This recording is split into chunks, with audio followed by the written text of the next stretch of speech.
Booyah. Booyah. What up, folks? Hey, everyone. Boom. Hey.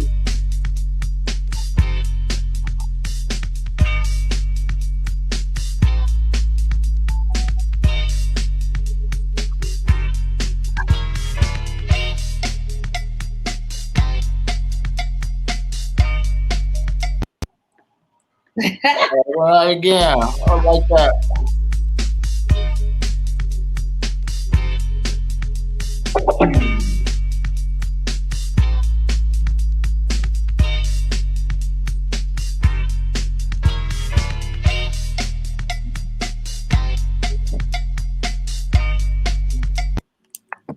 Word up.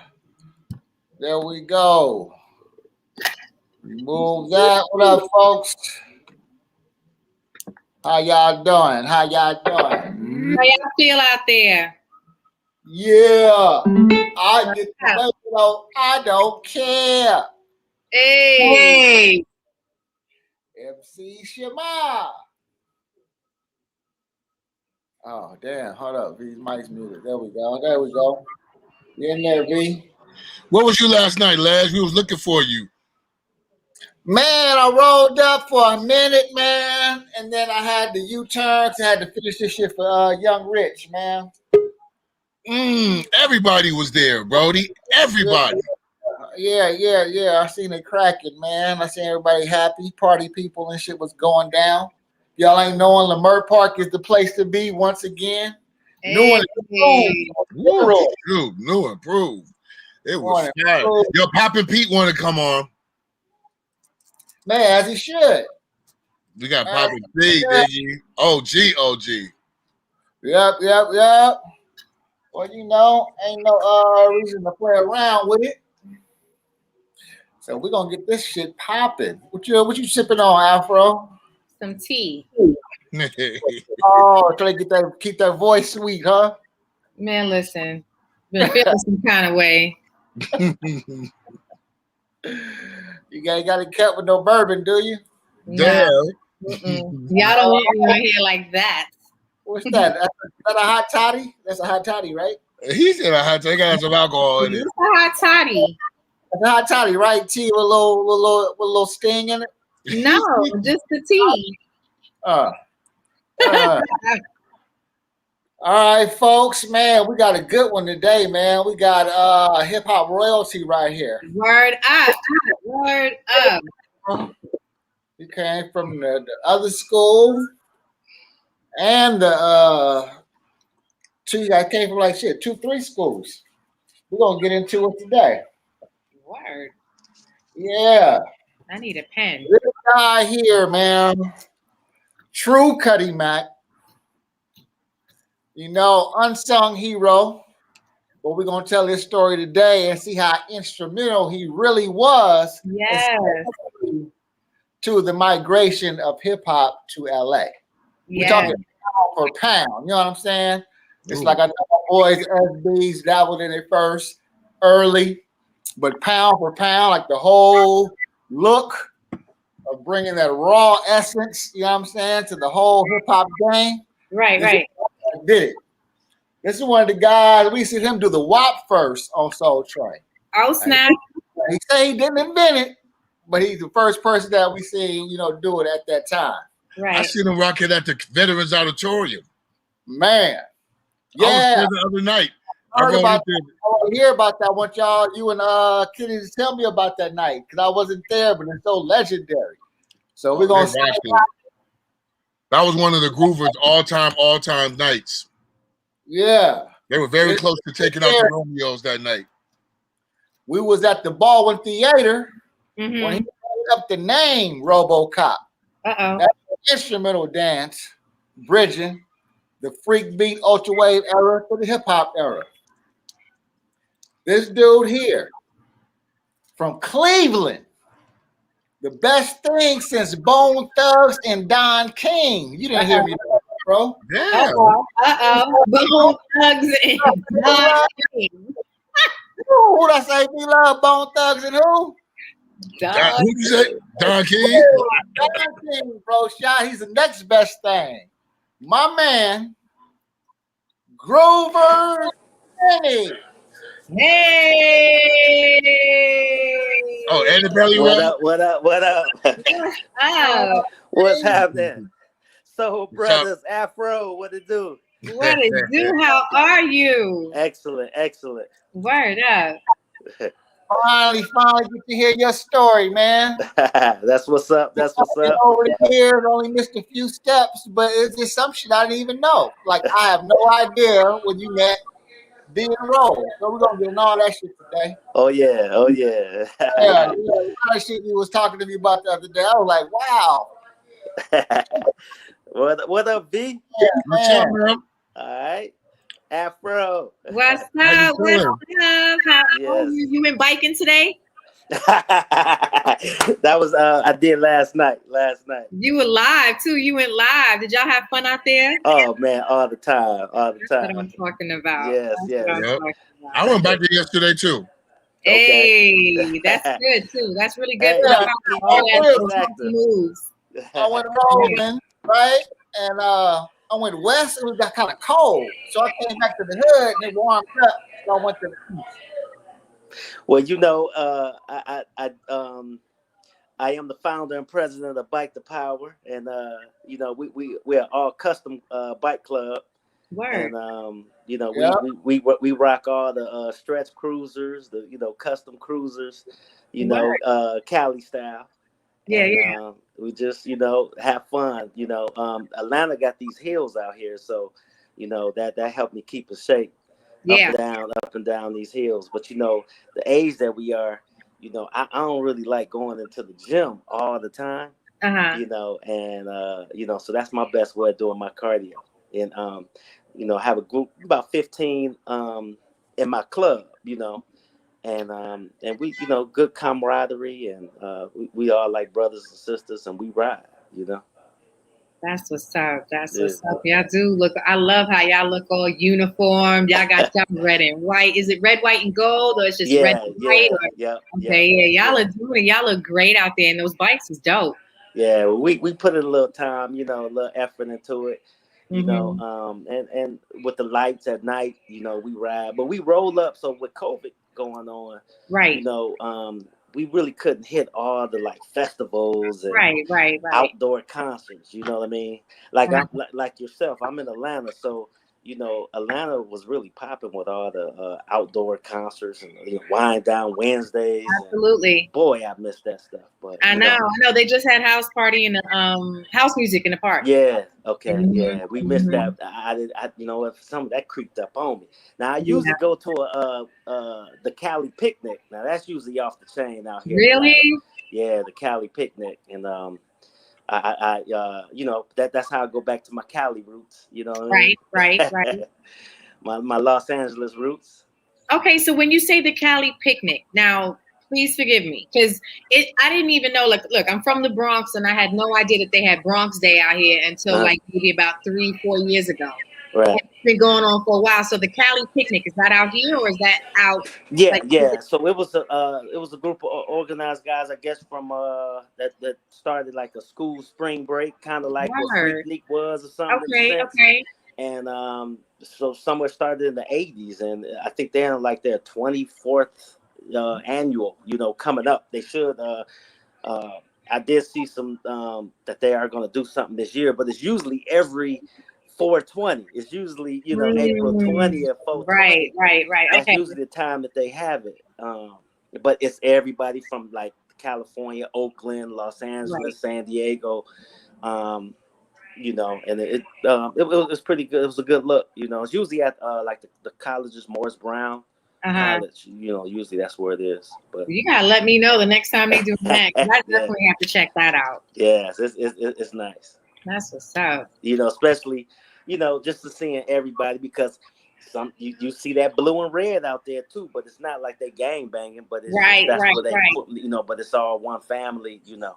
Right. Everybody really in unity. That's what's up. Yes. So we see my man Mujahid said, "Whoa, Cleveland flavor." Word up. What's Whoa, up, Mujahid? please, beloved, take me back to the core because nothing really comes out this dope from Cleveland. Man, But what are you? What? Well, look, well, first of Cleveland, all, Don't just come out of Cleveland. You'd be first of all, surprised. so see, first, Jimmy put this battery in my back. He wants me to mess with Cleveland so he can smash on me. I know he's trying to set me up. So look, I'm gonna box in because that's my Cutty. hey, Right? well, hey, you We know got what's fun? Browns, Bone Thugs, Don King, and Kenny. That's it. Now Cincinnati, we got Bootsy Collins, but ain't nobody Yeah, going to legend. Man, Cleveland. look. If you heard of the Daz Band, formerly known as like the Kinsman Daz Band, they from Cleveland. You know, Levert from Cleveland. You know what I'm saying? Arsenio Hawes from Cleveland. That's right. No, I tell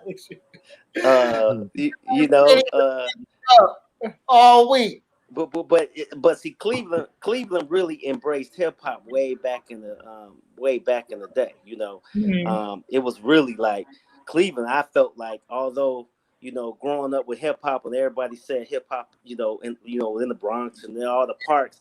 I mean, Cleveland, we had it right there with you guys. You know what I'm saying? And Cleveland is known for great DJs. You know, shout out to like Johnny O and the Sorcerer Crew. You know, we had we had people. You know, if you guys remember back in the late '80s, '90s, they had the World Supremacy, where, you know, you had your rap battles and DJ battles in New York. I mean, we had people coming from Cleveland that was really representing. You know, MC Surge, not Surge, you know, but it was another Bango the Outlaw, you know, Prat Attack, you know, MC Chill, you know, that's a little crew. And so Cleveland, we always been relevant in hip hop, but, you know, we just haven't had like the major. But to this day, DJing and parties was still like real key in Cleveland. I want to know how you got so smooth and funky. Take me back, B-Love. I want to know how this dude got so smooth and so funky in Cleveland. Yeah, man. We want to know how it all started with Kenny, because you're an OG Cutty Mac. You always had the grooves down.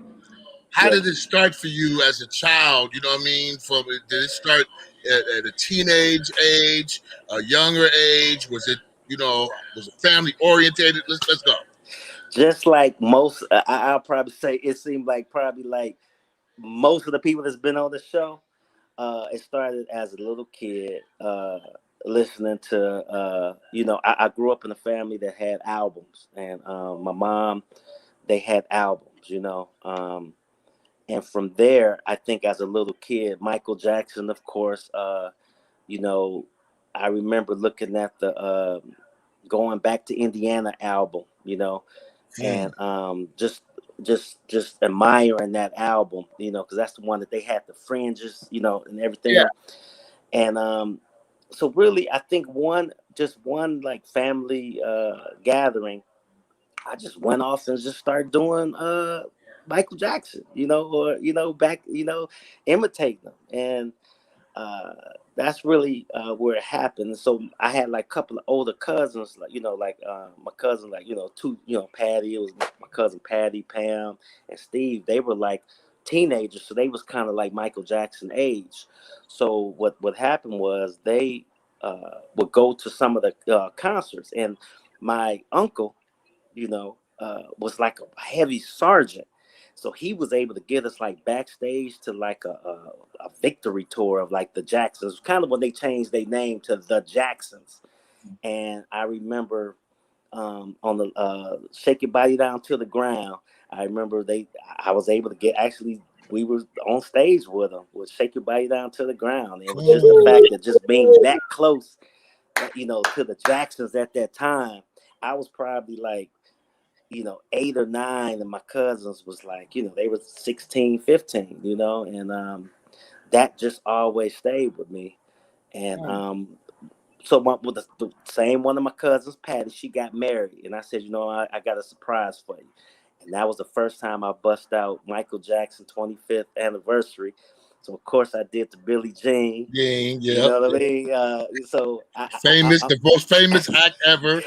You know what I mean? Show. So I ended up doing that was like a family surprise, and I had it on point, to the point where I got so good at it that I even back in the day, as growing up in like high school in the 10th grade, I had like a production, like I had where I would do Billie Jean, and I had my sisters and all my cousins, we'd do Thriller, and we were like going to different like nightclubs, plus we underage, but we had special performances. I had but then eventually I grew and started having like break dancing, because break dancers came in, and me and my sister was a popping duo team. Wow.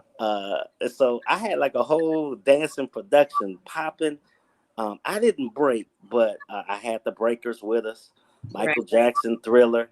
So we gave you a whole like dancing package. So that was probably in the 10th grade at that time.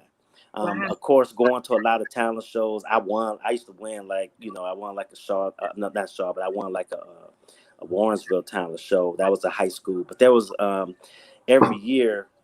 Well, so go back to my younger, so with me doing the Michael Jackson, that's what just inspired me. And so the timeline, I did pop and lock. I was a popper. My friend Andre Craig, we in elementary we used to pop. Well, was that? Together. Can I ask a question? Yeah. Was that in Los Angeles or was that in Cleveland? This is all Cleveland. I didn't move to Cleveland until 1987, and that was a phenomenal year in hip hop. I'm sorry, not 87. So I moved to L.A. in 1985, and but hip hop in 1987 is what birthed me and birthed L.A. with me and hip hop in 1987, because I used to go back every year. Okay. So when go back to the popping. So me and my friend Andre Craig, we had a little dance crew called the Cosmic Poppers, and we was in one of the largest SUUHH talent shows. And if you guys remember the Rude Boys, Joe Little and the Rude Boys, written all over the face. They from Shaw, they from Cleveland. They was debuting at that talent show. And so it went from really just popping to Michael Jackson, and then I was young in the club. I used to like, I had another little older friend, about 4 years older than us, and he was the one first to take me into a club. But you had the high school clubs, but that was still kind of big time. Yeah. And man, we had a little. We thought we was like a frat. Back in the day, we kind of was acting like we was frats. You know what I'm saying? Right. And I always felt like I would have been a Q dog or something if I would have, with the college or something. But with the purple and gold. Well, it was just the lines. We would step. Like what we used to see with the fraternities back then. Yeah, y'all used to. And so we used to think that was in my junior high days. Right. And then. Going to the clubs, I was always hip to the latest dances. You know what I mean? I was just always hip to the latest dances. And then my mom just moved me to LA. One day I thought I was gonna get a Letterman sweater, and she was like, "Well, how you know you're gonna be going to that school?" And I'm like, "What do you mean?" She was like, I'm thinking about moving to Los Angeles." And I was like, "Los Angeles? Run it, let's go." I was nervous at first, but coming from Cleveland to Los Angeles, it was like, word. Okay, so we went. So that's how I moved to Los Angeles. Wow. Yo, I have something to say. Okay. So you moved to Los Angeles. As we know, you went to Dorsey High School. Dorsey High School. Yes, Dorsey right. Dons, The Dorsey Dons. That's right. Y'all was famous for coming out with hot groups at that time. So you know, as a child, as a young, you know, I think I was a grade under you guys, maybe. You graduated what year? I was in. Well, that was a story. I moved to LA in class of '86, and because of the difference in the school cultures thing. in the school, the 9th grade, they didn't use the 9th grade credit, so they put me back to the 11th grade. And then from that point on, I was like, I'm getting out of here. I went to summer school, and so I finished like in January, class of '86. I didn't finish that first semester. Yeah, I was done with all my credits. So you was probably 2 years ahead of me then. Yeah, I graduated in '87. So really, technically, I'm supposed to be '86, but I graduated '87 with you. But technically, I was '86. Okay. Yeah. So when we, you know, during that time, I'm like what 10th grade, 9th, 11th grade. You know, I'm still a scrub. I roll out, and I used to sneak out my house, right? And there was a place I had to go. We would get the flyers at L.A. High. And that was a place called Ultra Wave. Big up to my man, G-Bone. Yes. And everything. Peace, and the Dorsey, you guys had a group called The Groovers. That's right. World famous Groovers. Y'all ran our side of town. Hey. Yes. And you guys had the Dorsey Creepers. Yes. Were they out yet? No, they were later, right? No, we had the Groover Girls.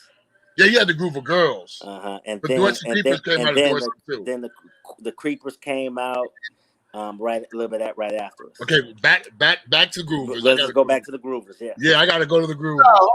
Can I just jump back real quick? Okay. Getting older, something just hit me like, wow. I remember, Kenny, the pictures with you and your sister with the matching sweatsuits when y'all was popping. Yes. Wow. What tripping me out was like Kenny's probably like the last dude from our generation who actually handed me a photo album. Remember the photo album? Yes. He's probably like the last dude from our generation that showed me a photo album. Well, because what, my grandmother, they used to have them little 110 pictures, the 110 cameras, and that's what we didn't have these phones like we did. Man, that's one thing. Footage, man, we didn't have like all the footage and cameras, right, videos like back in them days, man, and Instagram. Wow, right. What if exactly? Well, I know one thing that that's what I was getting at when I was young. I'm on the side. I finally make it to Ultra Wave, right? Yeah, y'all like gods. Y'all like gods to me. Okay. Yes. During this era, I'm just like, okay. Ooh, the Groovers are performing. The Romeos are performing. Dapper Girls is performing. It's just, oh my God, this night. I'll never forget that night, Brody. Well, Ultra Wave was so Veterans Auditorium. Yes. Okay. So I'm riding the other day. I'm riding out with my boy. I ride the BMX bikes. You know what I'm saying? Okay, right. The 29-inch joints. SE, the rippers and all that. Yeah, I got a big flyer. Okay. So I'm riding with my boy. He's taking me out. We hit Washington, make a left on Overland, and guess where we at?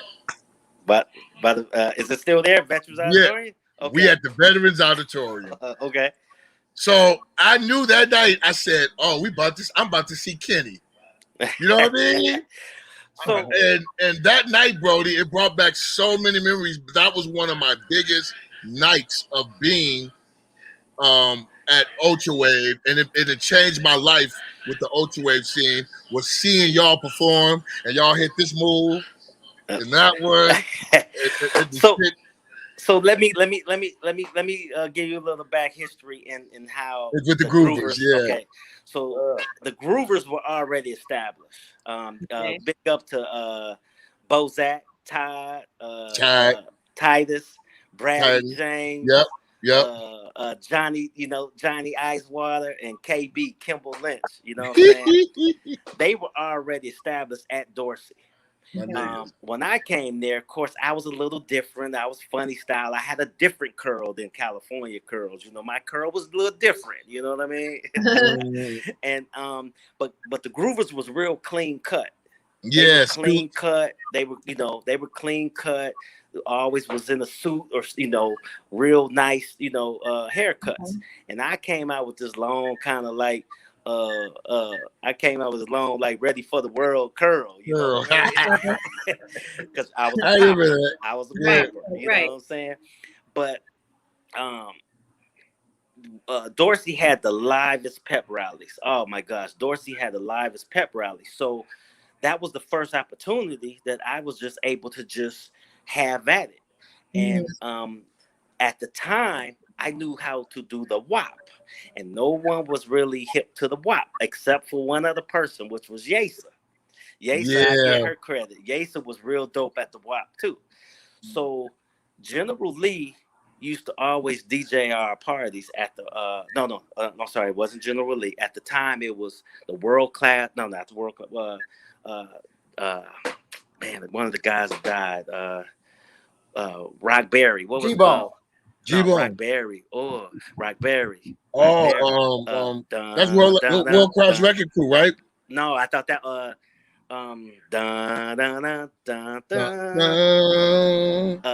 ladies and gentlemen, the Dream Team. Dream Team. There it is. So they used to they used to DJ our prep rallies, and we used to just hear. We should just hear that organ as soon as the bell rings. Dun, dun, dun, dun. And I actually battled. So it was just a thing where I actually battled the Groovers by myself. And from that point on, that's when Groover Ken, the legend Groover Ken was born. I actually had to battle. Did they hit the? Well, that was one of they shits on you. So the prep. No, because I was cold with the prep too now. So I was cold with the prep and the WAP, because them was kind of like regular dancers before hip hop really came in. We didn't really have like I'm a dancer, I'm a rapper, and these my dancers. You just had to just know what it was to just dance at certain clubs, and know the different dances. I was cold. And I always had a different style, so I was cold with the WAP and the prep. And Cleveland just had their own little swag with dancing. We was kind of cool. We was cool in the pocket, right? And because I had little popping skills, that's what stood me out, was because I was able. My WAP had a pop with it. My prep was, but I remember Groovers was known for the prep, so y'all was known for that. That was big time.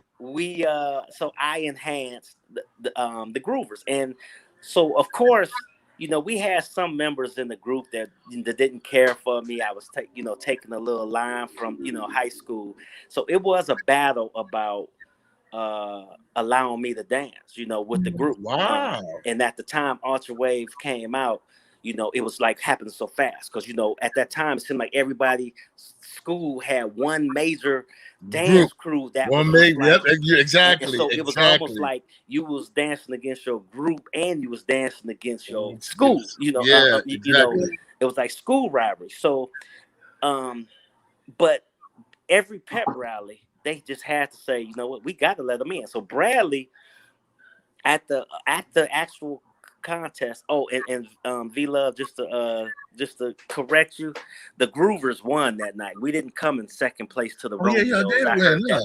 I heard that in the intro. Okay, the Groovers did win that night.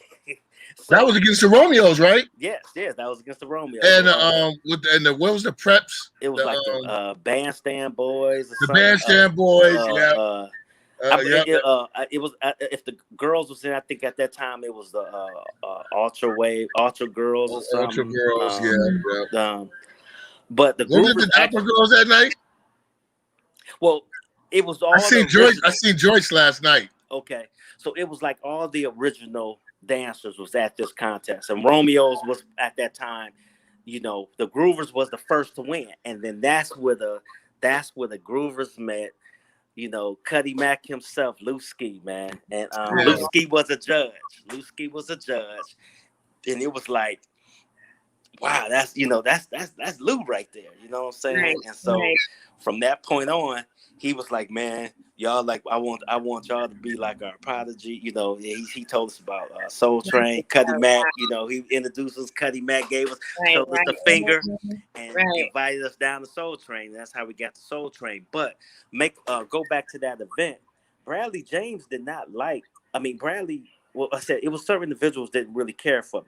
That's and Bradley crazy. was like, Brad seemed like he was cute. Yeah. Brad was like, well, if he ain't dancing, I ain't dancing. So what happened is on his solo. No, he said if you dancing, he ain't dancing. He went. So on his solo, if you remember, on his solo, I came out with the shoe shine. Yeah, I remember that. I came out with the shoe shine. Yep. He kicked up. I shined his shoe. And I remember that. That was the prep. That shit blew the prep. Went off with the prep and the watch. Yep. And from the that crowd point said, on, it was, you know, from that point on, they had no choice but to always put me with the groups. Yeah, it was on after that. Yeah. And then, you know, then came Soul Train, you know. It was so dope for me, right? Because like I said, Velo got to witness it, but I didn't get to see it. But all those stories. Some new dude just came to Dorsey. He's ripping up the pep rallies. The whole shoe shine at the Ultra Wave. Like them shits with no Instagram, no Twitter. Them stories was around. Cutty. Every school knew. Every dope high school knew about what was going on. You know what I'm saying? With Dorsey stuff. Wow. These groovers guy. When I saw him, I was like, man, he's like the flyest thing I've ever seen in my life. Because even when I first met you, Lance, you was on the trendy side. You know what I mean? You know, because everybody was. So everybody was in that trendy scene to me. But that Aphro, that's what we called that era in California. We called it the trendy scene. The trendy scene. Okay. Yeah. So anytime, you know, all the Cali people come on, when they go back to everybody have a story there because that's where all the dancers was birthed in California. Pretty much. Right. Okay. You know what I mean? And but at that time, you know, Ultra Wave gave us a great platform. And man, so many great people came out of that Ultra Wave platform. Yeah, so many did. You know? Yeah. It was fire. That's the whole thing about that, you know. And yo, I had to let y'all know, you know, I was fans. So hey, but you know, see. So what ended up happening, you know, I remember Ledge. I met Ledge, you know, in there, and Ledge, you know, he used to wear the Ledge used to wear he used to wear the pointed toes. Boy, he was pointed toe shoes back in the day. Ledge. Oh my God! Ledge was pointed toe shoes. So not the roach stompers. Oh my God! So remember this was he was getting them roaches. He was a long shoer. So Aphro, so Aphro. I don't want to call it, you know, everybody, because this was before hip hop. So you gotta remember, this is before the hip hop era. Cali ain't on it yet. Right. No, but hip hop was there, but it just wasn't. That scene didn't play hip hop. We would take hip hop music and speed it up. Remember? Well, we didn't even speed it up yet. At that time, it was because you know Run DMC had been out. Run DMC, Fat Boys. But we wasn't. But you know what? Give credit to General Lee. General Lee will play. If you went to any General Lee's party, he will play only a 15-minute segment of hip hop, and you won't hear another hip hop song for the rest of the night. Right. Man, Godfather, what up, Lou? What's up, Lou? Lou ski.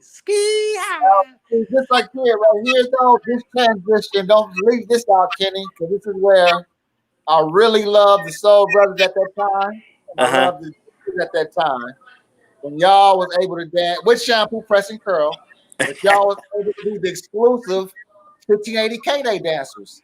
Yeah, like y'all do certain schools and so they was going. Y'all was rolling with us. So I think we got in after y'all. So what happened? Everybody, all the groovers, except for me and Kimball, you know, old famous Kimball Lynch. We were the only two left. When they put me back to the 11th grade again, you know, I was a little salty about that. You know what I mean? So when they put me back, it was just me and Kimball left. And so we were like, well, shoot, what we gonna do? You know, so we started. Oh, I used to go back to Cleveland every single year. Go back to Cleveland, and so I guess the next summer we dancing on Soul Train at this point, you know, because we started dancing on Soul Train in high school when all the groovers were there. We were all in high school at the time. So, you know, that's when we met, of course, Lou Ski.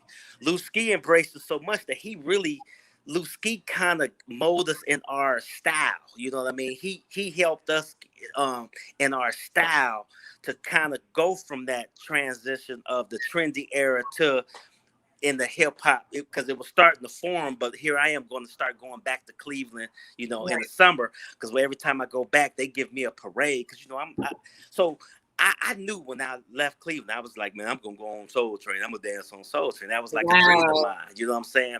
So just like everybody from New York, when you finally make it to Soul Train, you feel like you make it. You know, and we wouldn't have never known that the history that Soul Train was at the time in the 70s. We all grew up. So why not me? I was like, oh, I'm going to dance on that show. You know what I mean? And thanks to Ski, who invited us to show us the ropes. So, just Ski he just gave us that whole cold Cutty flavor. And every year I will go back to Cleveland. So every year I will pick up a whole new style of what was happening in the hip hop scene. Because remember, we didn't have hip hop really culture in L.A. yet. Right. And so I remember I went back home, and the 1987 was such a great year in hip hop. I mean, you had Public Enemy. You had, Public Enemy had Rebel Without a Pause. To this day is still my favorite all-time song of all time. Rebel Without a Pause. That noise and everything was just so. That's to this day, that's my favorite all-time song in any genre. You know what I mean? Right. But we had Dana Dane, we had Run DMC, Beastie Boys, Sweet Tea, you know, Sweet Tea, Boogie Down Productions, LL Cool J. I mean, so that year, me going back even home, Rakim. 87. You're right. Yep. Well, he came right tail after, but that year that I went back home and I start finding all this hip hop and that whole dance, the National Rebirth. When I went back to LA, from what I learned from Cleveland and Lou Ski, it was on and popping. From there, y'all couldn't tell me nothing. So that's when me and Kimball got together, and it was like, okay, look, Kimball, this dance is this. This is called the, you know. And I taught Kimball all the latest dances, and then you know. So what happened? The Cabbage Patch. I had a little Cabbage Patch dance that was, you know, the way I did the Cabbage Patch, but I used to pop it. So when I came, every time I did it, everybody was looking like, man, what's that dance? What's that dance? So I didn't have a name for it. And then I used to work at the Baldwin Harris movie theater, and the movie The ROBO-COP was on. And the way he was moving, I was like, oh, I'm naming that. That's the ROBO-COP. You know what I mean? And so that's how the ROBO-COP, if you I was with you at the Baldwin Theater that day, Cutty. Right. But you never told me it was your variation of the Cabbage Patch. I'm just learning that right now. That was my poppin' version of the Cabbage Patch. Because if you do the ROBO-COP slow, it will be the Cabbage Patch. Yeah. Wow. That was my poppin' version. That was my poppin' version of the Cabbage Patch. Hey, Kenny, tell Aphro how you showed us how to do the ROBO-COP. You remember how the metaphor you used to use? Man, you might remember this one. I don't know, man. Your memory is so dope. That's just the author of it. You don't remember? You remember me, I just remember Tramp. Tramp was my Tramp. But you just say you used to use the Karate Kid. Remember the Karate Kid? Like wax on, wax off. Right. Wax on, wax off. That is funny. Yeah, and so you know the ROBO-COP was one of the dances that you know I pretty much you could say created for my popping version of the of the Cabbage Patch, and that was just my pop. Even in the jerk, my jerk was different than everybody's. You know what I'm saying? Because it was just I popped, you know, and my popping version, you know, made it stand out a little bit. You know,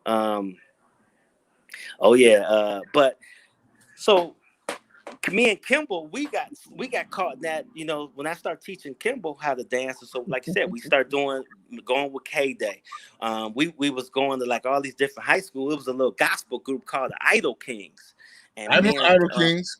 And me and Kimball would dance. We would open up the show for Idol Kings. Okay. And from Idol King, you know, we would have our little opening segment, and that's how we were starting to be the two dual, you know, as far as hip hop dancing. And then, but this was before, you know, Soul Train. We were on Soul Train, but all the other groups now in the trendy scene, everybody was at Jam City. So everybody was at Jam City at this time, but we were like, oh, that ain't about us. So we were already trying to establish the hip hop culture instead of going to the Jam City era. You know what I mean? Me and KB. And so one of Dee's cousin, Dee Barnes, you know, from shout out to Body and Soul, Dee Barnes and Rose, Almighty, Almighty, and then rest in peace to DJ Trey Ski. Dee had a cousin that went to Dorsey. She was just always just shouting out, Mike, Dee, you got to meet these two guys, the Groovers. I mean, they just ripping it up. And so that's how I met Dee. And so at the time, you know, we were just still soul training in hip hop dancing. So at the time, Rose was renting a room from Lonzo. You know, he lives right across the street from me. So she was renting the room. So when we first went there to rehearsal, you know, it was like, oh, we was like, oh, this was world-class wrecking crew with kind of, you know, this is where they recorded from. So it was already like, you know, heads getting big, not heads, but, you know, getting excited of, okay, like, oh, we about to do it, you know. And Body and Soul came out with Delicious Vinyl. And we started rehearsing and dancing with them. So out of California, as far as rappers, and these are my dancers, we were that first leg from California. Wow. Yes. Okay, yeah, because that video, drummers. Test, and then we're gonna go to Aphro. Hold on. Okay. Ask Cutty Kenny to name 7 Cutty Lords and 3 Cutty Lord faithful dance moves. Uh-oh. All right. So let me think. We got the Shoom Shoom. We got the Dida. We got the Dida. We got the ski. We got the ski jump. We got all right, that's pretty cool. Now you gotta name 7 Lords. Oh, 7 Lords. Triple OG. Of course, Godfather Lou Ski. I'm gonna go old school because I'm going to the OGs. Danny Boy, Radio, Danny Boy, Radio. Then you got legendary. You know, faithful Ledge. You know, Ledge is so faithful. You got Ledge. You got Cliff Love. You got just everybody in New Edition. Oh yes, but hey, nobody cannot forget Radio and Danny Boy. That's classic OG Cutty Lords. Woo! But man, New Edition.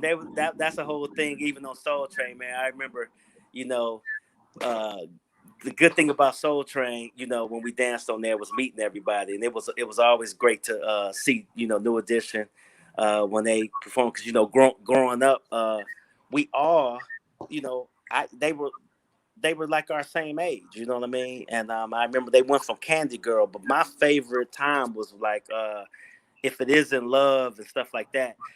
So let me tell y'all a little story about that. My sister and her crew, Kim, Jamie, Nikki, and Tiffany, they were like the biggest. I'm talking about the biggest New Edition fans that you can possibly find. They were the biggest New Edition fans.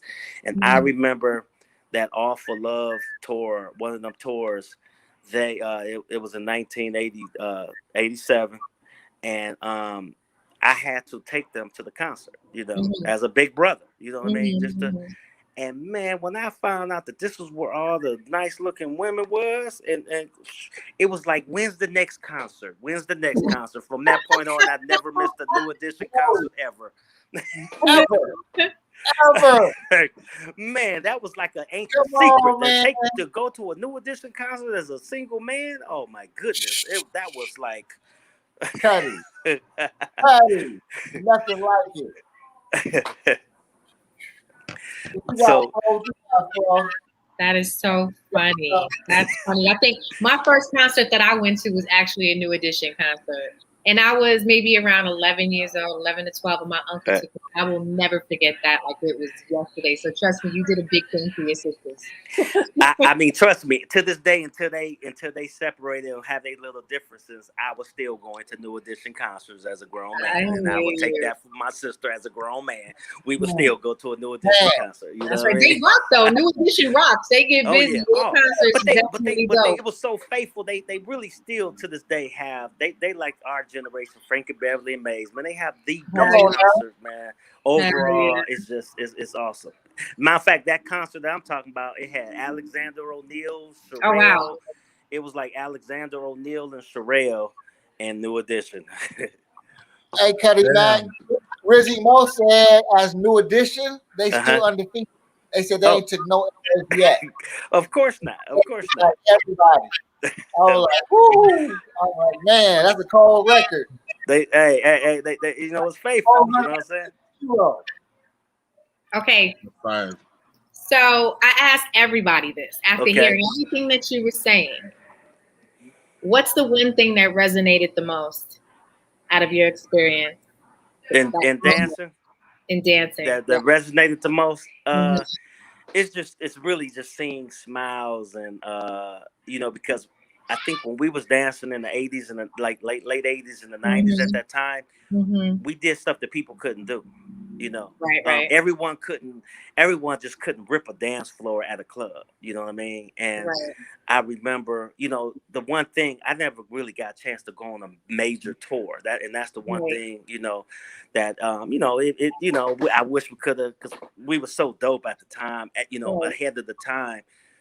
It really wasn't too many dancers like, you know, the groovers, and we didn't go on a world tour, but it is just to see it's just getting the attention, to see the smiles and like, man, you rock, you know, just people can just act, you know, just tell you just dancing on the dance floor at a club, like, man, you good. You did something. You made everybody move along with you. Right. You know right.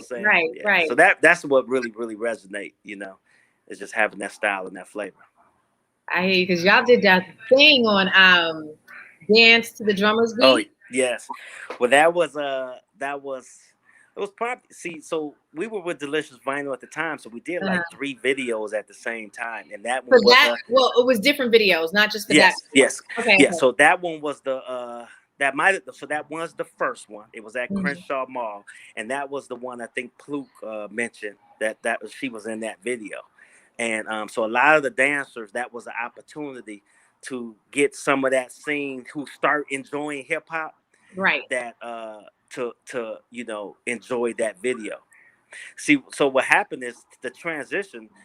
General Lee, we should do a party out in Riverside on Sundays or Mondays. He did a hip hop, and so me, like Alex Thomas, Kenny Haley, Oliver, you know, we were all travel hours just to go to that club to hear hip hop, you know, hip hop music. So we really, that's how, like, at that time, you know, and in the pioneer of this movement that I was a part of for California, you know what I'm saying?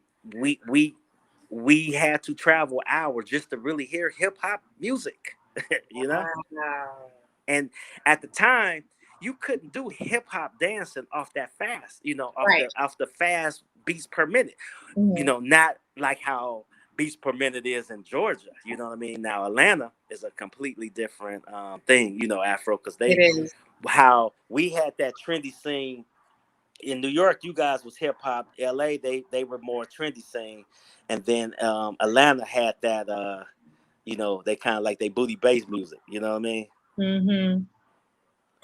Oh yeah, we got to give up much love to Tom. I can't even say how I forget some Tom. Straight ahead. Tom is so Forget faithful. Tom.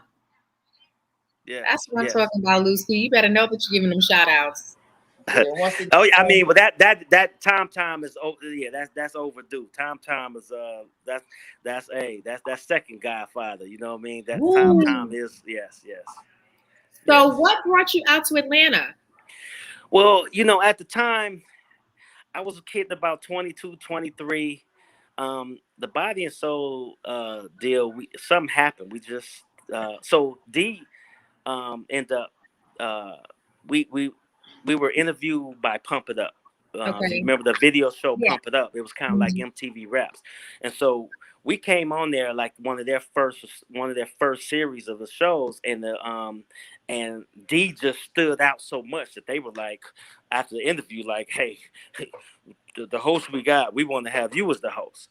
Right. So D, you know, end up, you know, which was a blessing for the group, you know, was able to really, you know, get us, you know, the name out there. So she took that group. And so for some reason with the record contracts, I didn't really know the details of it, but the album wasn't dropping or something, you know. And I was at that point, I was out of high school. I was the store manager of like a Domino's Pizza, you know, over in the hood. So it was like life. It was like what I was going to do, you know, at that point. Because I was a store manager of a Domino's, you know, the drivers was getting robbed in L.A. You know, L.A. was going through their gang violence. And so I just made the decision, like, you know what, I got to do something else with my life. And it was, I felt like coming to America. I just felt like I just spent the globe and was like, Atlanta. I had never been here, didn't know a single person. And at the time, you know, you heard about Atlanta and the blacks in Atlanta. And it was like, okay, you know what? I done went from Cleveland to Los Angeles. Hey, I could survive. And now at this point, it's freaknik. So you remember, I'm still young, but still relevant. I'm like, I'm gonna go out there. It's like Atlanta's popping like that. You know, unfortunately, I'd never even heard of like HBCUs. You know, like they didn't really talk about HBCUs in California. Man, I come out here, you got Clark, Atlanta, Spelman, Morehouse. It was just like everything is going on, right? What? Okay, I'm there, and I didn't know a single person, and moved to Atlanta, and I've been here ever since '91.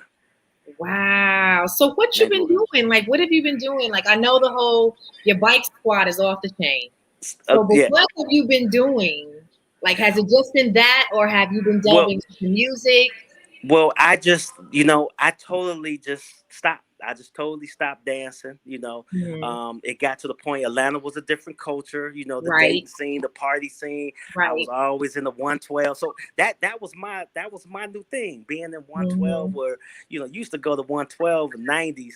You know, in the 90s, 91, 90. You know, just any time in the 90s. Right. And I used to have to work, you know, you have to be at your job at 7 a.m.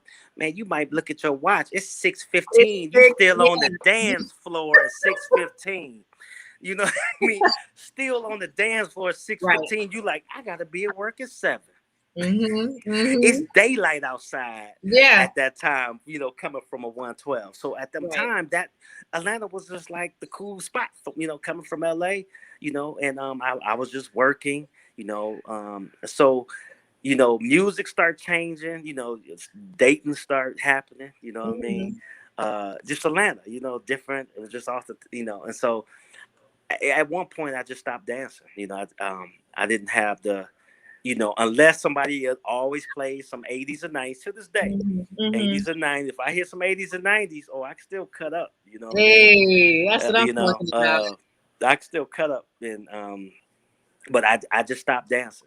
And and eventually I ended up, you know, entrepreneur. I have a couple of vending. I have a couple of hot dog stands. I have a frozen yogurt. I do like a lot of events in the concession business. You know, I'm married. My wife, she's a caterer. And so we've really been in the vending business. And I've always had a passionate for music. Okay. In the last like year and a half, I bought some DJ equipment, and so like now if I work out or dance or rap with my crew, I do like an hour mixtape. You know what I'm saying? Okay. And so like as dancers, it's easy for us to really kind of go into that music and stuff. And so see my hobby was so.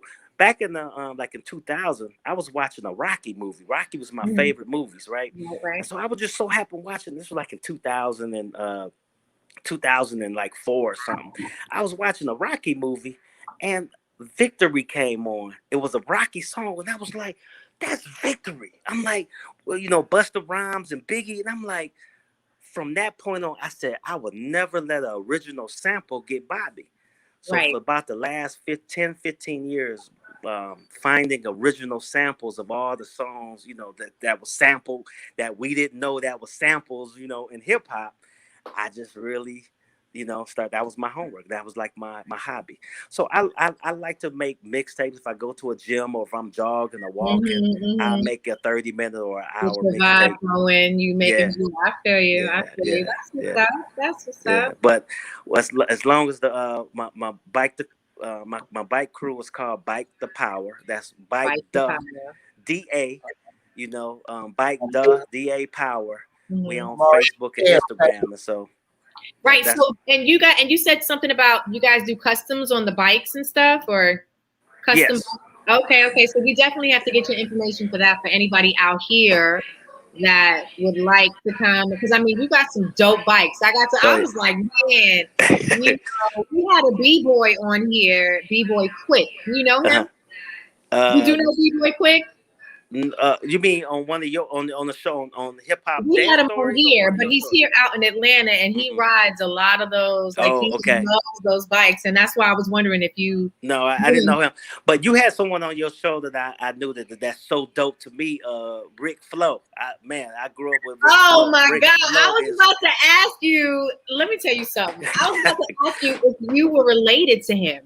Oh, in any kind of way. Rick Flo, I met him way back in like about 20-something years ago, man. He is one of the dopest freestyle lyricists. He's dope. He is so dope. He has his little mini-me now, his little dog. Like he went and got it. He's dope, man. He's a dope artist. I actually met him through Play. Okay. He was actually helping him out with the documentary. And he met with me for my baby shower, because Play actually wanted to get some footage from the baby shower. Okay. So and then he actually worked with my son afterwards. So he's pretty dope. Yeah. I mean, he was I remember when he started out as a gospel rapper, and he told me. And he was nice as a gospel rapper. He told me. Yep, I got a chance to sit down with him and talk with him. But he's dope. Yeah. He's dope. One day I gotta get you out here on one of these bikes, though. You know what I mean? No, I'm down. So we can set it up. Let's set it up. And you're in Atlanta, so let's set it up. Yes. You will love it. I'm gonna play this on you right here, though, Cat Daddy. Right now. Because something you said, it disturbs me. Because I can't sit and see how Grover Kenny to stop dancing. And it's impossible to stop Cutty Mack, because you can't wake up and rub it off. You know what I'm saying? When you wake up one morning and say, I can't be Grover Ken today, I don't believe that. Well, because let me tell you something. I was so humble. Let me set this up, Cutty, with the guy. Okay. Here we go.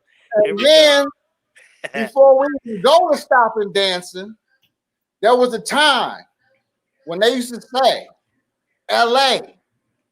would never get over in New York, but I got the receipts. I was there. We're going to take it back to the day.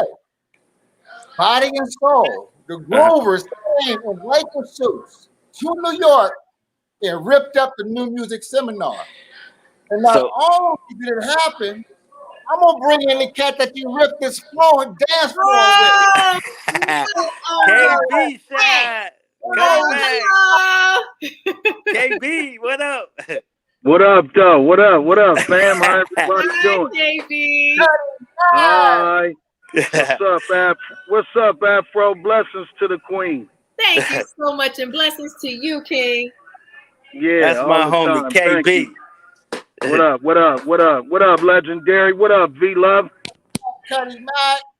Oh, V Love. Yeah. All right, for sure. What up, Cutty Mac? Good to see you again today. You too. KB, what up, man? Groover KB. What up, though? KB in What up, man? What up, Groover Ken? Man. KB shotty. What up, bro? What up, Brody? Oh, shot. Bro, shot. What you giving him? What you giving him on this Sunday? V Lover. What up, Cutty Mac? Colin? How you doing, man? Good, man. You looking good? That's good, man. Good to see you, brothers, man. Good to know y'all doing something real positive for the community, and it's looking real good. One finger high to the sky. Y'all already know. We got to bring KB on here, too. Oh, yeah. One day. Yes, sir. Right, this is the first one. KB is probably one of the best dressed cats out in LA, boy. He used to keep us geared.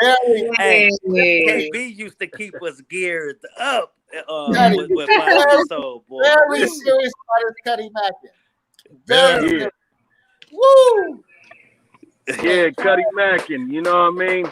That's always been a great lifestyle. You know? Yes, sir. This is what we want to start off with, Kenny and Kimball. Take us to win. They say nobody from no other town could go to New York and get respect. Y'all went up in there in Lakers suits, ripped that motherfucker up, had Stetson Sonic, Jungle Brothers, everybody giving you nothing but love. How did that feel, Cutty, when they said it couldn't be done, Cutty? Well, go ahead, Ken. Go ahead, speak. Go ahead, get a little shine, KB. Go ahead, talk a little. No, it's all good. No. I just think within that whole movement, because of what they had never really seen, I guess all of the meaning the levels of where we were hip hop wise when it came to LA and the things that we was doing and bringing to the table. Some of the Cutty Macs knew already, but when we went to that world supremacy and rocked and did our thing, Queen Latifah, shout to the Queen. The Queen was in the audience that night. MC Light Audio 2 was in the audience.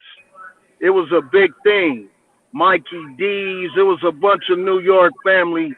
Not even to remember. It could have been. Stetson Sonic was in the building. It was a lot of people in the building that night, and that's one of the classic things because they showed us nothing but love that night. Of course, OG Def Jeff was in the building. Shout out to Jeff. You know what I mean? And it was just a great thing to see people across the world in different areas that just wasn't from LA to show us that love, man. You know what I mean? That was a great night. Go ahead, Ken. But what was crazy about that night is when it was something at the, if I can remember, it was at the Fridge or something. No, it was at London. Well, it was a showcase at that time.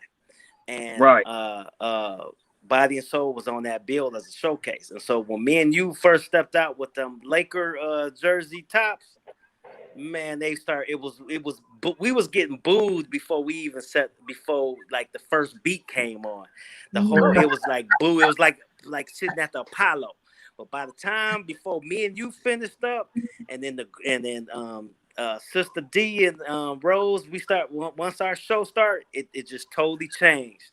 And then at that point, in the middle of the show, it was they gave us respect because for some reason I don't know if that's what the West Coast was not getting no love at that time. It was just really NWA. Really, they were like the major, the only thing that was really major coming. Ice-T, NWA.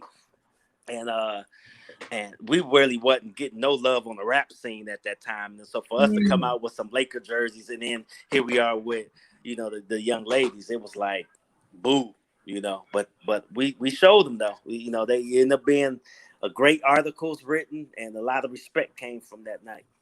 That's dope. Now, matter of fact, I think it was a Delicious Vinyl Island Records connect as well. That's when Delicious Vinyl was trying to solidify that whole movement and bringing in all the different groups. But it was definitely a body and soul showcase for sure. Yeah, and that was just feeling great to know that we go that far back with some of the hip hop greats. You know, that's where Sister D is from originally anyway. You know what I mean? Sister D is an East Coast girl and Stetsasonic girl, and you know, Daddy O, all the super hip hop guys from back in the day. That was their little sis. They had love for her, and they just brung it together for us that night. They was all in the house representing real heavy. I'll never forget it. That's one of the greatest points of, I think, all of our lives in the movement to solidify us being West Coast hip hop lovers at that time. Right. Yeah, because at that time, I think it was just maybe Cube and a few others that they maybe had. I think Rodney O, Joe Cooley, they might have knew about them, DJ Pooh, a couple of others, you know, they knew about, but low profile, Aladdin. Yeah. Profile. Yeah, they was all out there with us, a matter of fact. You know what I mean? Dub C, that was a big movement. Aladdin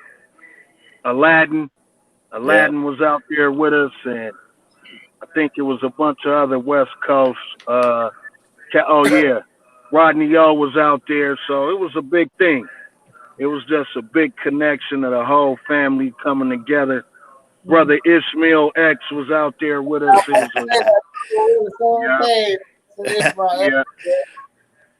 was a blessing. It was a blessing in disguise, man, for sure. To catch that East Coast love that early in the game, you know. Facts. One finger to the Cutty Max, man. Y'all good? We good, Cutty. Yes. Yeah. Yes, it's a beautiful. We played to for Kimball's solo show, but this is set it up to show you how cold this cat is. I didn't know Kimball yet. So they used to do it. Dorsey was so hot, everything they did was hot. So they did putting on the hits, but it was the second year. Putting on the hits, you do like lip syncing, right? This nigga Kimball's so cold. This nigga rocked to an instrumental. He was like, nigga, fuck lip syncing, nigga. I'm just gonna rip the song. So the whole song is dancing. Man, that was the coldest shit I ever seen. He came out here. It just, woo, he was cold when he came on. That was your coldest performance right there, bro, Shot. Yes, sir, bro, Shot. Good looking, you know what I mean? Yeah, we'll get to that one later, though, but I just want to set it up for your solo show. Serious cold, boy. Well, I had to chime in on OG Groover Ken, you know what I mean? That ended up being my joint, man. At a good time, me and him traveled the world and just danced our hearts out, man. That's what's up. Dance with the love and the blessing of traveling the world, you know what I mean? And the Soul Brothers can definitely speak on that. You too, sister, and we're gonna just, keep those shoulders moving and keep that finger high. That's right. That's right. Keep them shoulders and always keep that one finger high to the sky. That's always the love, Yeah. That's right. That's right. Where V-Love, where you at? You dipped off again, Shot? No, I'm right here, Shotty. Yes, sir. My main man, V-Love-ski, baby. Good to hear you. Yes, sir. I'm glad y'all doing something great, though. This is lovely, and That's right. Good. No, yeah, it's definitely it's dope. It's good to see y'all. It's good to see y'all too here. It's like, you know what I'm saying? That's just a blessing, Brody, to be here to see y'all. You know what I'm saying? Like, this is a blessing. Always a blessing. Absolutely. I appreciate y'all. You know, hey, y'all understand how OG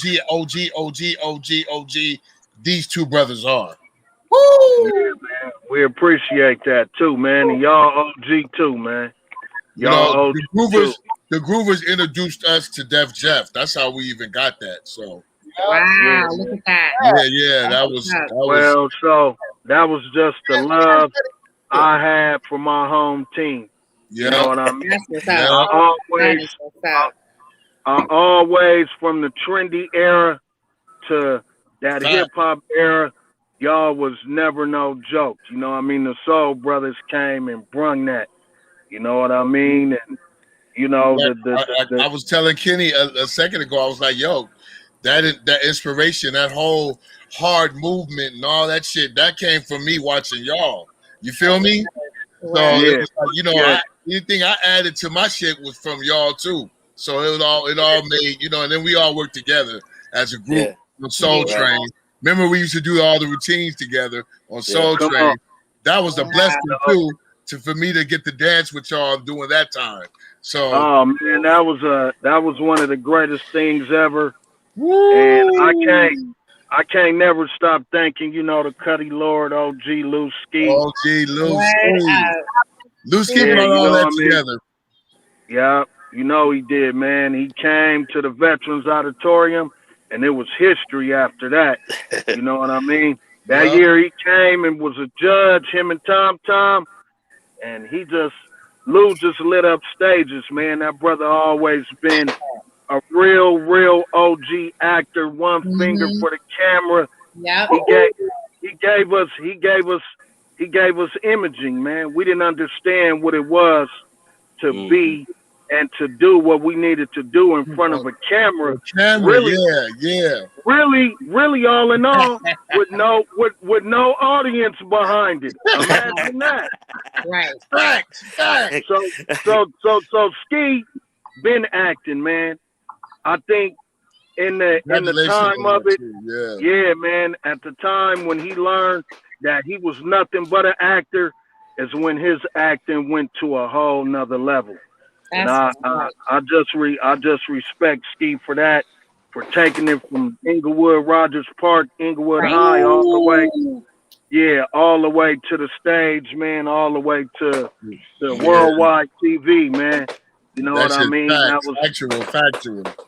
Yeah, man, that was just a whole nother game, man, when it came to it. So, hats off to that, and we just became one big family, man. You know what I mean? Watch this. One big happy family, and Ski always used to get us some extra Kentucky Fried Chicken. With the Springfield sodas. Yeah. You already know. Yeah. Ski High, you know how he do. Ski High. Remember, as soon as we get the Soul Train, he'd be like, "Okay, y'all, let's get it." And we start practicing this shit. What you mean? We used to practice at lunchtime. Yeah, you know I mean? we practicing. Matter of fact, because Ski was really the only one that had a real, kind of dressing room at the time. You feel me? He used to. That nigga Ski would get us some extra chicken. It's like, is this what you guys need, Brody? You know what I mean? here's an extra couple of pieces, bro. Yeah. You know what I mean?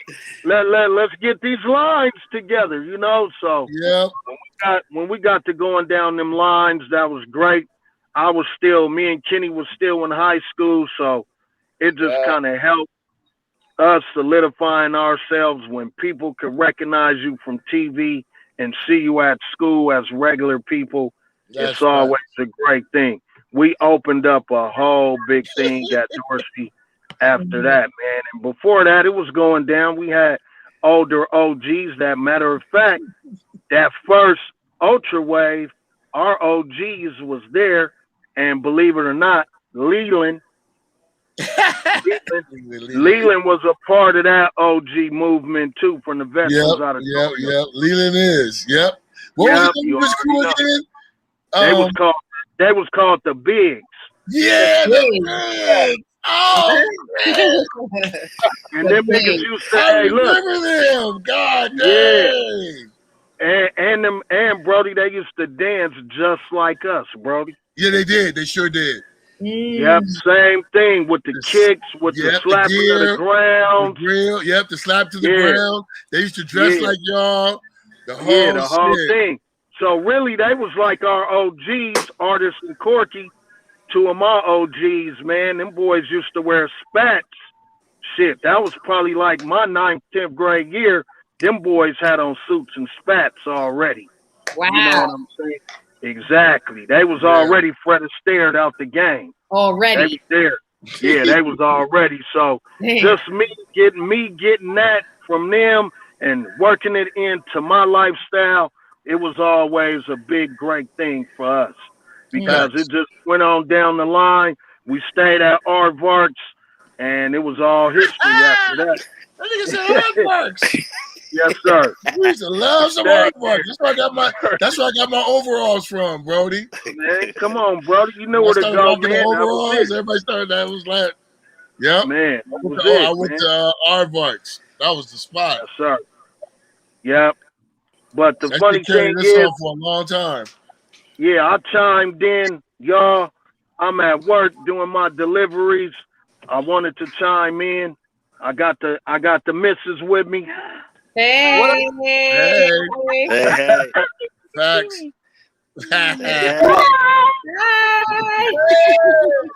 So she just out making some runs with me. It's always an OG classic. I love all y'all. Everybody stay prayed up and blessed. Likewise. And hit me with one finger. Hit me with one finger, everybody. One finger for the Cutty. One finger for the Cutty and the Cutty yet. You already know. Even in the chats, y'all. Even in the chats, y'all. Throw up them fingers, y'all. Word up. All right. Good talking to you, KB, man. Good seeing you, brother. Thanks for chiming y'all in, too. KB. Nothing but love. Yeah. I'ma still be listening in. Yeah, OG. Let me ask you something before you go. Yeah. Was the last time you woke up and didn't feel like CuttyMacking? Never. Not never a day. Look, ask the honey. Never. He's CuttyMacking every day. That's what You already know. Nothing but love, y'all. Everybody stay blessed and safe. Okay, any y'all know, y'all got my numbers anytime. Holler at me. Bro shot. Yes, sir. That's a CuttyMack exit right there. Hey, let me tell y'all, KB, I remember one time with Delicious Vine, we went to London, and y'all wouldn't believe we had got off the bus and somebody was like, hey, KB. We was like, dude, somebody knew him in London, man. That was so crazy. Yeah. Dang. I have one more question for you. All right. Okay. If there's anything that you can tell your younger self, what would it be? Go harder. Go harder. Don't take anything for granted. Even like just go harder. And we were so dedicated. Like I really wish we would have went out and explored more, but we were really, really dedicated and loyal to body and soul. Mm-hmm. You know, it was options. It was times we could have danced with somebody else, but we didn't. You know, right. We stayed loyal. In that situation. Mm-hmm. On Soul Train, I would have went harder down the lines. You know, we were in high school, so we were dealing with like grown men, grown women. Right. But you know what I mean? At the same time, we just could have went harder. You know what I mean? Right. Because you didn't like now. I when I see old footage, I wish I went harder. You know? Mm-hmm, mm-hmm. You went hard enough. No, I wish we still went harder, man. It was like it's more than we always. That's a part of life, though. We always feel like we could do better. Yeah, we do as best as we do when we do it. So, facts. You know what I mean? That's why we tell our kids, we give them the cheat sheets. It's like we're telling our younger selves, but you know, they have their own choices. They make their own they do. choices. They do choose a different path. Right. Yeah. But it's so important for us to give it to them. That's another reason. This is another reason why I do ask that question towards the end. Like if there's anything, especially if we have kids, our youth is everything to me. And I think it's important that they hear these things that we're talking about. Well, So. well, see, here's another thing. Like, see, it was a lot of things that the kids today they have. So they can always go back to history. They can always go back and there's footage, there's receipts now that you can just go back and pull up. Now, I admire the Soul Brothers because y'all was one of the first cats that I knew that y'all was able to find some type of old school footage of just like the Nicholas Brothers and stuff like that. You know what I'm saying? And like I mentioned earlier about I love original samples. It's like in my dancing, I wish I knew somebody or knew how to pull up footage, of some old school dancers and stuff like that. Right. To this point, and this is something that blew my mind. And like when I told you I like original, find original samples in music. I was just surfing the web, and there's a cat named Bob Fosse. Have y'all ever heard of Bob Fosse? The name sounds familiar. Yep. Yeah. Bob Fosse is all of Billie Jean, Michael Jackson. Yes, so, I did. Yes, I'm bugging. I've heard of him before. Yes. Bob Fosse, his whole he was on in the movie. It was like snakes in it was like called snakes in a tree or snakes in the grass, and it was some old 1970s musical. Man, his whole flavor in that dance scene was all of Billie Jean, all of the 25, because remember I told you I did it. So now I've seen every single movement in the Motown 25 Billie Jean segment. That's where Michael got all, so he went back to old footage, man. So our younger generation, just find ways to just go back in history and you will learn something, because history is always, if you're a student to the wherever craft that you in, take advantage of it, because we don't have a bunch of footage of us dancing. We can see it. I'm in this video, I'm in that video, this and that, but that's really all we have. We don't have TikTok or camera phones of video dancing, and that's something that we could have went harder in, right? No, absolutely. Yeah, definitely. We got to tell. It's like when I think about some of the things that I probably would have told myself if I had the opportunity. Like it's just more so of push forward, utilize your resources. Mm-hmm. No doubt, there should be no doubt at all. But you know what? Let me. Can I ask you a question? Sure. One of the most Cutty D-Dot songs of all time is "It's My Beat, Sweet Tea." It's my beat now. What, man, that right there. It's my beat, Sweet Tea. That is Cutty shoulders. That is Cutty shoulders all day, man. Oh, Ski love audio too, Milk and Gibbs, but man, you throw Sweet Tea on any day. Sweet. It's my beat. Just to dance off that, I can't. What's your favorite Cutty song, V? What's my favorite Cutty song? V Love. What's your favorite song, Cutty song? V Love.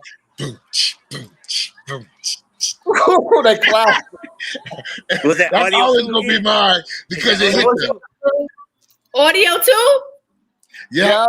Yes. That's skis too. See, the audio too. That's skis. Let me tell you something, man.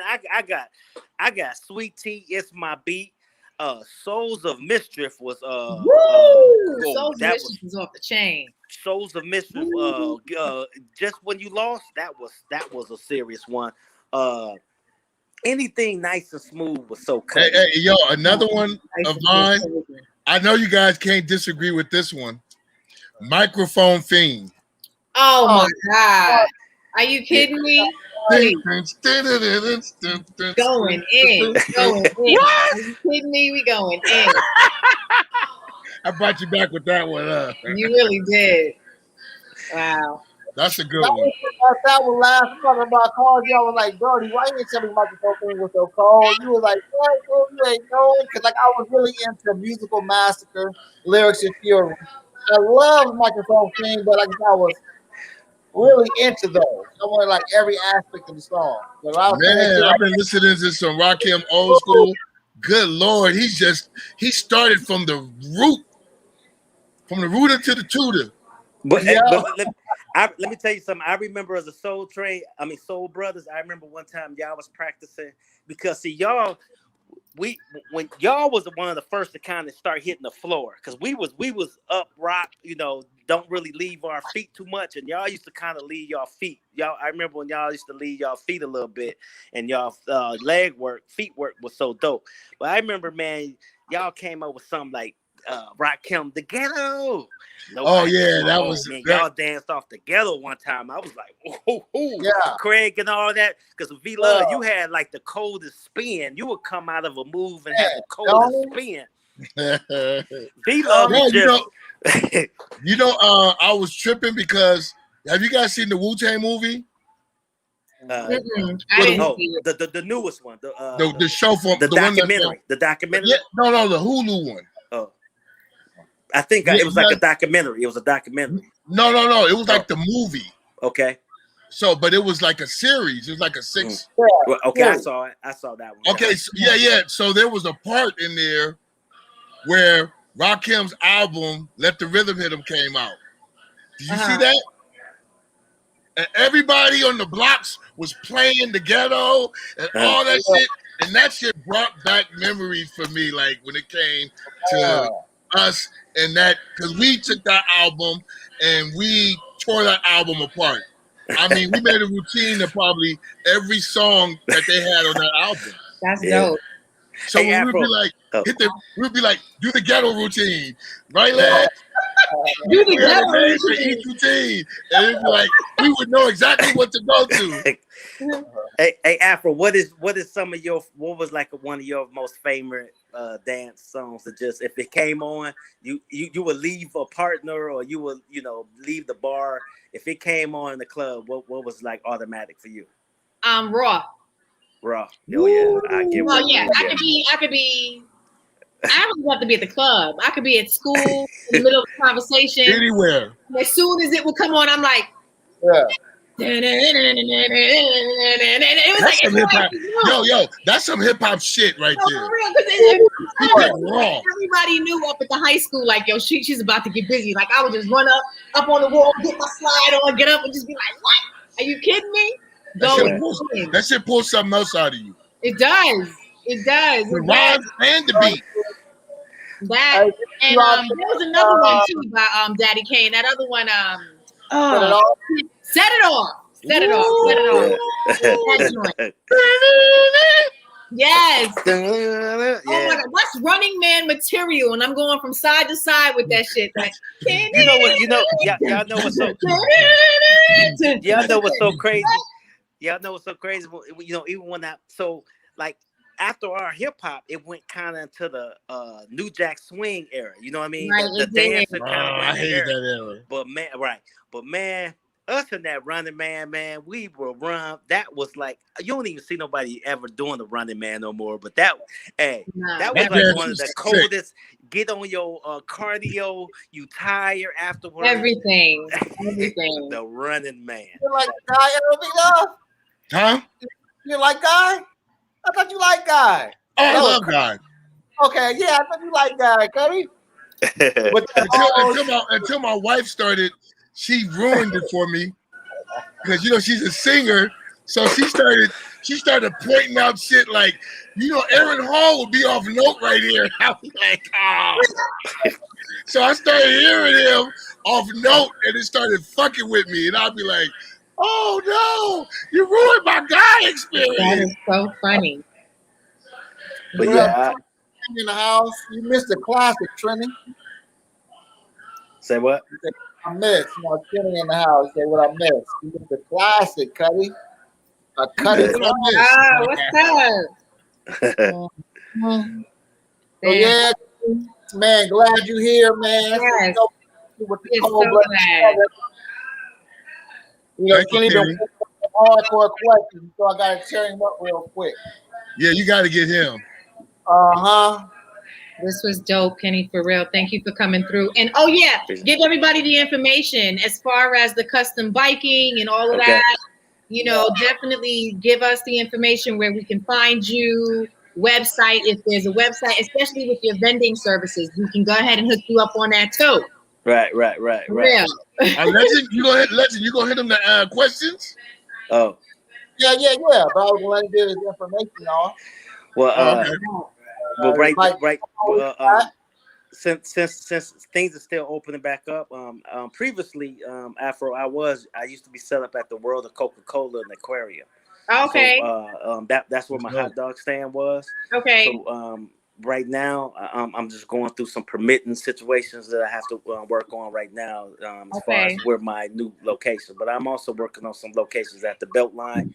Yeah. You know, to have my stands down at the Beltline, because I am one of the only Fulton County like food vendors, you know, in Fulton County, you know, previous until COVID happened. Right. So, you know, with being an outdoor vendor, an outdoor stand, we need crowds. I need crowds. Yeah. And so, you know, it's everybody say, well, man, the restaurant business, that's the ones that everybody eating, but I need people walking on top of each other. I need people walking past each other. I need crowds of people. So I kind of was just still sitting back, waiting for, you know, where crowds come back out, you know, where city invest in events and festivals and stuff like that. So so I don't have that's still in the making as far as my locations.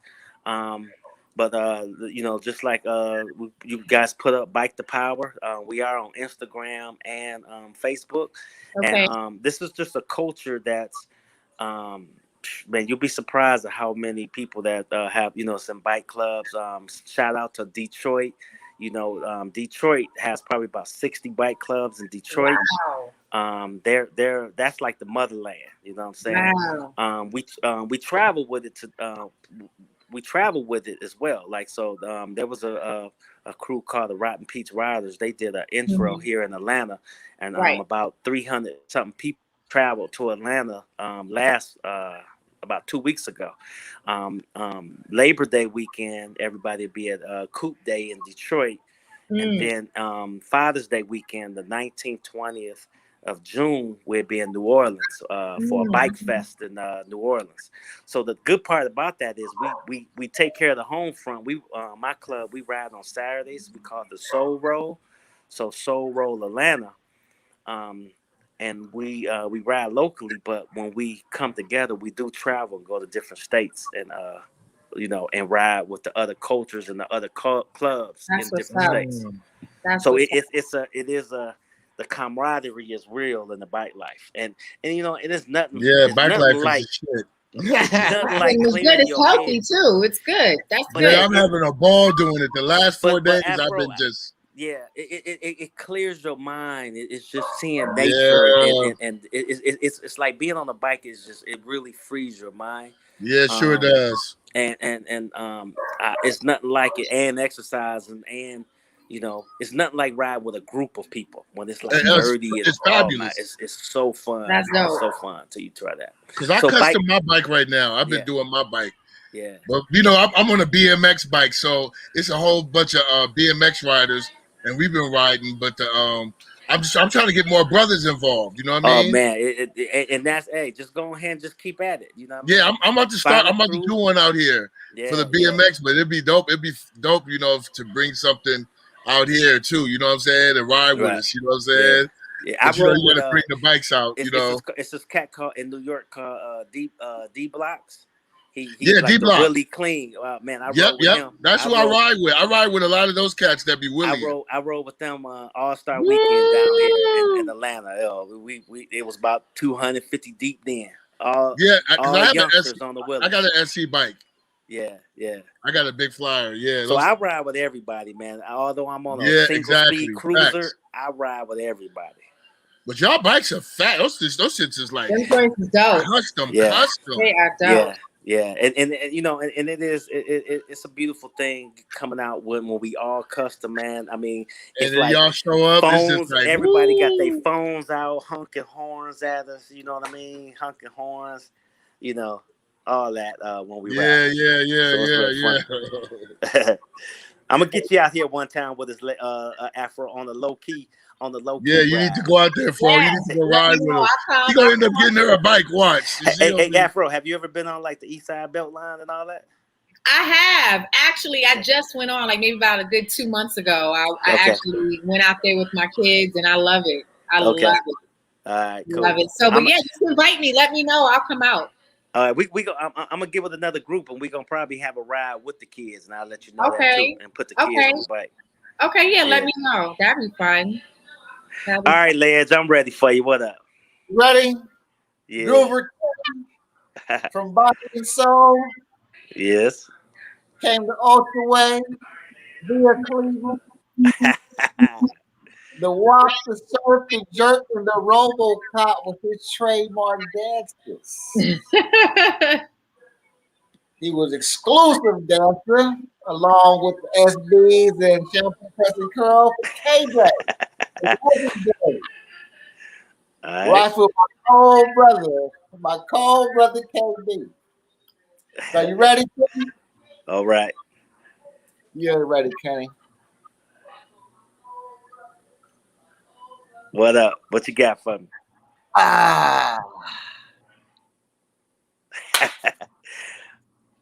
Mr. Raven. What up, Mr. Raven? The Barbary Coast or Magic City? Oh, Magic City all day. That's it ain't no club out. Well, I don't know about Florida, but Magic City all day. All right. And you was a young Cutty playing Tecmo Bowl. Was you rolling with Kev Mack or was you rolling with Bo Jackson? Bo Jackson was the truth. He'll run you over. Bo Jackson was the truth. He would run you over. That's a grown man. That was a grown man in front of you. Word up. All right, Kenny. This dude right here, or somebody got to knock him off. Kenny got the coldest D-Dot out of all the CuttyMack. So Kenny's D-Dot or Rizzy-Mo speaker lean? What was the first one? I heard Rizzy-Mo speaker lean. What was the first one? Or Groover Kenny's D-Dot, which is colder. Your D-Dot or his speaker lean, his spin into the speaker. Well, I appreciate the acknowledgement of me having one of the coldest D-Dots. I do appreciate the knowledge of that. Out of all the CuttyMacks, hey, that D-Dot, go D-Dot, go D-Dot, go D-Dot. But you know what? Live in concert and everything, I can't even front, man. Rizzy-Mo with that speaker lean, man. Yeah, he get that. Hey, be singing. You got to give it up to Rizzy-Mo in the speaker lean, man. I mean the no look and go with the no look lean. Oh yeah, I'll give it up to Rizzy on that one. Okay, he's still winning. Ooh, we gotta knock him off. He's still winning. All right. He's still winning. But you look so much like your mom and your sister, right? Who rides in the front seat to the New Edition concert? Mom, sister, or wifey? You said who rides in the front seat at the what concert? The New Edition concert. Mom, sister, your wife. Which one? Oh, my sister for sure. Like my sister, I told you, my sister and her crew. I already told you. Let me tell you something. They are the. Yo, how is your sister? Tell her I said what's up. I ain't seen your sister in years. Yeah. Hey, they are. She's an OG. Her, Jamie, Tiffany, Nikki, they're the most famous. They are the most. Hey, the Candy Girls for real. They are the biggest. Damn, he brought it back. Yes. They got receipts to show it. Yeah, they do. Facts. Hey, Ledge. Hey, because this is only at one time, but what's happening with, what that is, right? What you got, Cutty? Can you see it? That Nick Chubb. You don't want that. That Nick Chubb. You don't want that. You know them Browns coming for you. That one time, because he's a Raven fan, I'm a Cleveland Brown fan. So times a year we got to go at it. So I had to throw that one in. I be having nerve trying to call me when the game was on. You know, I don't be doing for that. I ain't going for it. Hey, we went through 0-16 seasons, 1-15 seasons. You know what? This is the first time I can say the Browns looking pretty good. You know. He said finally he can be happy about it. Yeah, I appreciate it, man. I've been watching all your seasons, man, and I appreciate the love. Get my roses real quick. You understand? And I really appreciate it. Aphro, I've always appreciated watching you because today it almost you be doing your show standing, don't you? A lot of times. I do normally, but I sat down. I got a stool. I used my stool today. Okay. So, usually I'm standing up just like that. Yeah. There we go. I got to go off the desk and shit. You know what I'm saying? So.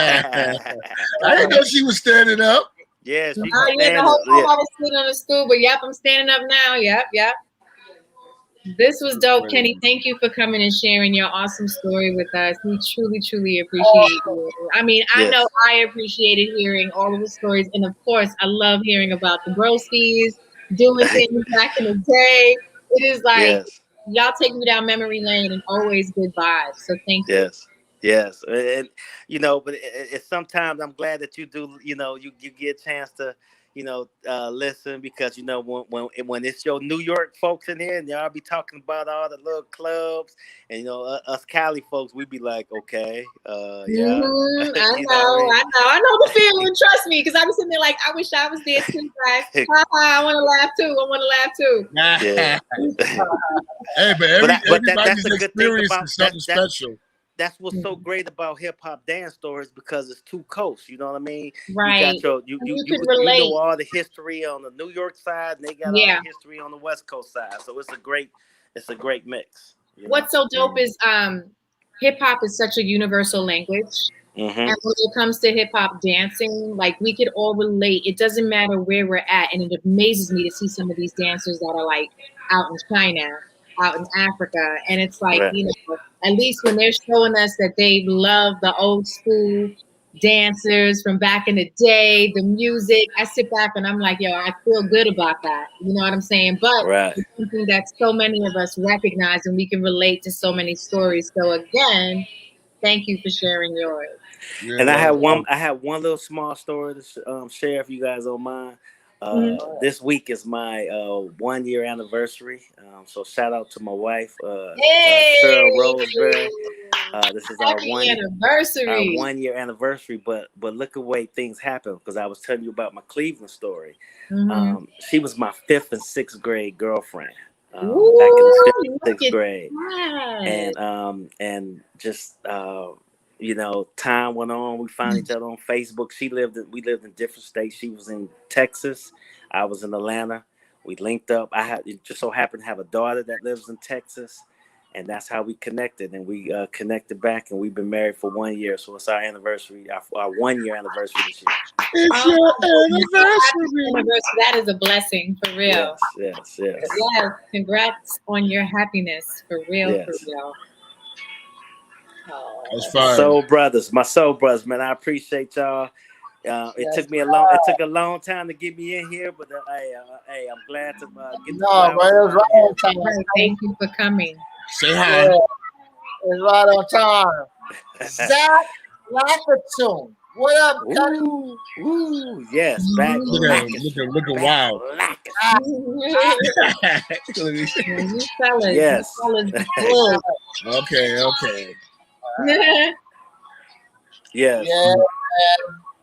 You know what time it is? Football season. Don't even talk to me with that February. This is our last conversation, Cutty. Damn. I'm gonna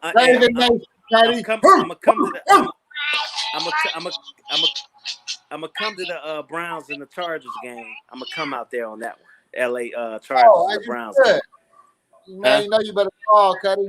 Yes, sir. Yes, sir. I'm gonna come link up with y'all. I missed y'all the one time we went. I went to the Monday Night Football 49ers, and hopefully one day, and hopefully, Aphro, we bump into you out here in Atlanta. No, yeah, we gonna get up. Let me know. Give me those dates. I'll definitely come out. Yeah. Okay. I will come. I love that. Like that's gonna be a lot of fun. So yeah, hit me up. Okay. All right. Get some crowds together, man. Please. Go grab a bike, Aphro. What'd you say? I said go grab a bike. Oh, I'll grab one. What'd you say, Ledge? I said you and Kenny hook up and get some photographs together. Some no-look photos. Yes, we have to do that. We got to do that. Yeah, that's dope. It's good to know that you're out here. So I'll definitely be hitting you up, Kenny. All right, cool. Peace and blessings, man. Thank you and everything. Yes. All right, fellas. You guys have a good one. Oh, and if y'all can, y'all try to tune in tonight on 610 Radio on YouTube at 8 o'clock. I'm going to be interviewed by Iron Throne Radio. Oh, okay. Word. Okay. Send me the link. I'll send you guys the link. I will do that. I will do that. Peace to KB from shouting in too. KB, Sister D, Almighty, Body and Soul. What up? Ski. Love you, bro. Look at Chris. Chris back there bugging. That's my move. I'm mad at him right now. You guys, man, I love y'all. Definitely. The audience, thank you for coming out and checking us, man. For real, we love y'all so much. For real. Sir. So who we going with next week? Next week, who we got? Frankie D? No, we have I told Frankie D. Oh, is it Frankie D? Legend? Frankie D? I don't know. G Wiz. I know you mentioned something about G Wiz. So yeah, let's get that together and we'll G Wiz. Oh damn. He tapped in last week. I don't know. Oh, okay. Dang. We have to move Frankie D up. Frankie D, the way he been acting, I might get the whooping cough that weekend. Might not be able to show up. Oh no, don't do that to him. Remember the whooping cough? I want to bring G Wiz too, though. But He hit me this morning, so I hope we can lock that in. So yeah, let's tap that in by at least by Tuesday. Okay. Okay. Well, y'all let me know. Let me know. I'm sorry. I had told him. I thought I didn't know. I didn't have nobody planned. So are we going with Frankie D and then just push? Well, we're going to talk about it. Audience, we love you. We are so funny. We just sharing all this. Maybe we'll get a raffle going. Who's No, if Frankie D's already locked in, let him go ahead and roll with that. Okay. Yeah. And then and then after G Wiz, can we do Poppin' Pete? He really wants to come. Okay. Poppin' Pete, one of the OGs of popping out here.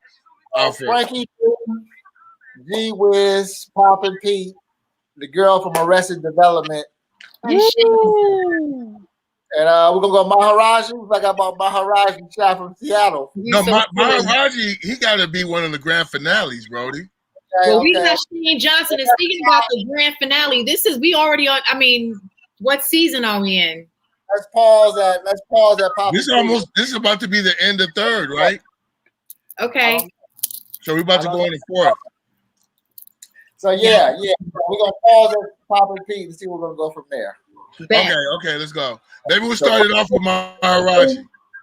Frankie D, G Wiz, Poppin' Pete, and the girl from Development. Is that what we said? Yep, that's cool. Okay. All right. So that's gonna go into the summer. Good.